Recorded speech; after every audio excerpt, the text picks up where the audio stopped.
So this is my latest and greatest, what I'm calling finltrnpo, just because I liked the name. Actually, it started off as being me wanting to call it my finltrnpo, just because it was basically my be-all and end-all. Wow, drop cards everywhere. It was my be-all and end-all of transpo effects, but as we all know, I'm never going to stop making transpo effects, so I thought that was a bad idea. So I'm calling it finltrnpo as both a tribute to that name, as well as being my final say on the transpo effect I was trying to complete. Now that said, it being called finltrnpo as my final say on this effect, I have two methods for it. So it's finltranspose, I guess. Which is kind of cunning, actually, if you think about it. Finltranspose with an S, or transpose as in two cards transpose. Anyways, the spectator selects two cards, the 6 of diamonds and the Jack of spades. And we go ahead and here, we'll just lose them into two different spots in the middle of the deck. They could be lost anywhere in here, we don't know. We're going to try to find them with the 4 aces. You can see the 4 aces. We're going to use them for this experiment. I'm just going to line them up here so you can see all the indices on them. And all we have to do is we take those 4 aces, just give them a shake. They start to look like, if I'm not mistaken, the Jack of spades and the 6 of diamonds, both of which were your selections. But now let's think about this for a second. If they're here, then what must be inside the middle of the deck? And in that case, we've got the 4 aces. And that was my first version. That was the original handling I came up with the effect with, and I liked it. It's got a couple iffy spots there, but here, I'll show you the other version as well. Okay, so 2 cards are selected.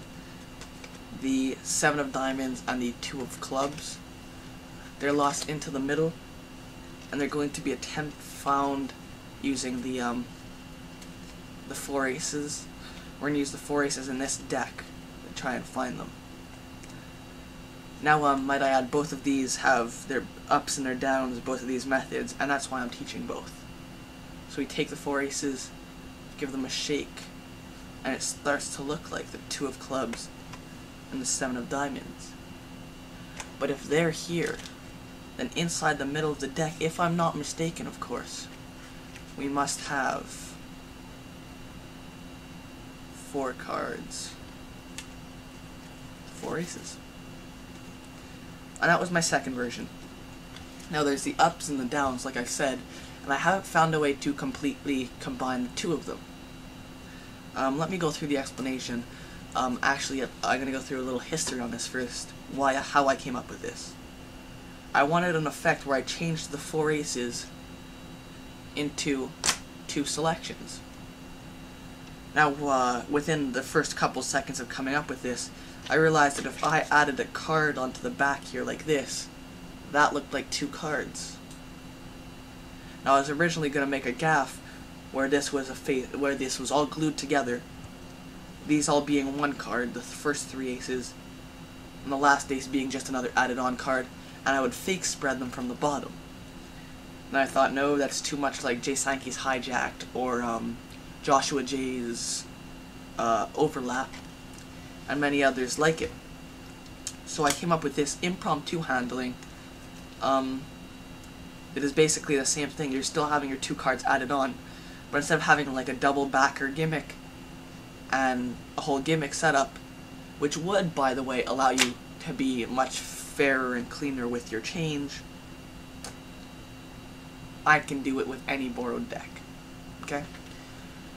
So, here's the first method. I might have to make 2 videos of this because I'm already at 4 minutes and a half.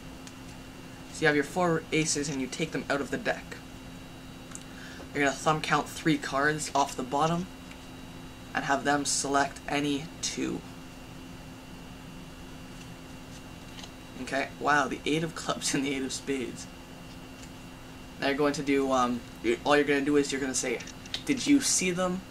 At that point, you drop all 3 cards on top, put them into 2 different spots, leaving you with indifferent card, then the 2 selections. Get a break under those cards, as you say they could be anywhere in the deck, then pick up your aces. Now for here, I'll try to get a little closer to the camera, and I'll move that light. So you're going to arrange the aces so you can only see their indices, like that, okay? Now this is what the audience sees. What I've actually done, if you look at the back here, I've actually pushed over, I messed that up, but I've actually pushed over this card as well. Now how that's done is I'm just going to push over the 4 aces. I'm going to let you see inside my biddle gripped hand. Can you see inside? I want you to look in here. What I'm going to do is my fingers underneath, and I'm going to push them over. I'm going to keep pushing until I can see that card protruding inside there. Okay, you can see that protruding there? That means that when I turn over, phone, just give me a sec. Sorry about that, that was the telephone. So you've got a protruding card here, so that when you do your change, you don't have any aces possibly sticking out, you're definitely covered. So your change is basically coming from here to here.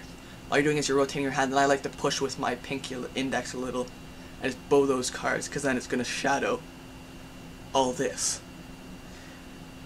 Now, because of the setup, you're gonna square. Let me make sure of this. It's like, yeah.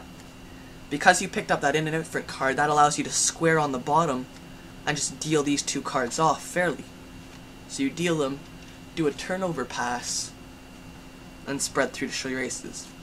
Disadvantages to this method is that bottom card changes, and sorry about that.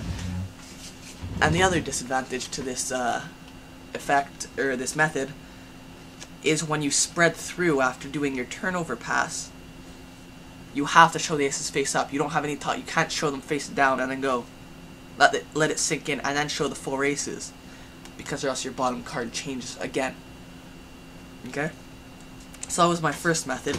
My second method was to have 2 cards selected and controlled to the top in your favorite manner. 4 of spades and 4 of spades and the 9 of spades. Show your 4 aces and add a second card onto the bottom ace. Then turn over the deck, do the same add-on move, do the same push over underneath the spread move.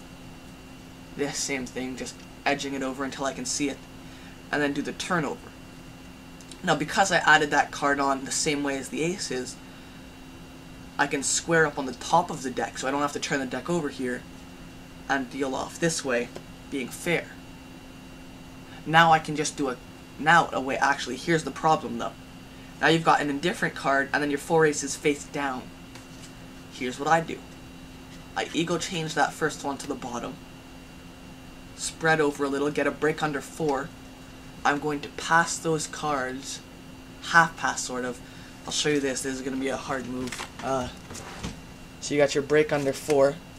You're going to half pass them around and square, and then turn over the deck so that they're facing the opposite way. Okay? So they're on top of the deck. You get a break under them, and you pass and pull them around underneath. Okay?